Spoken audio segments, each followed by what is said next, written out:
মৃত্যুর সময় মানুষ কেন কথা বলতে পারে না জানেন? মৃত্যুর সময় অনেক মানুষ কথা বলতে চায় কিন্তু পারে না।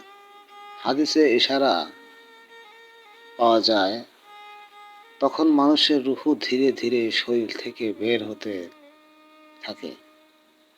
এই সময় শ্বাস নেওয়ার কঠিন হয়ে যায়, জিহ্বা ও গলা শক্ত হয়ে আসে।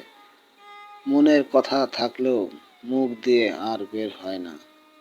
এই কারণে শেষ মুহূর্তটা এত নীরব ও কষ্টকর হয়।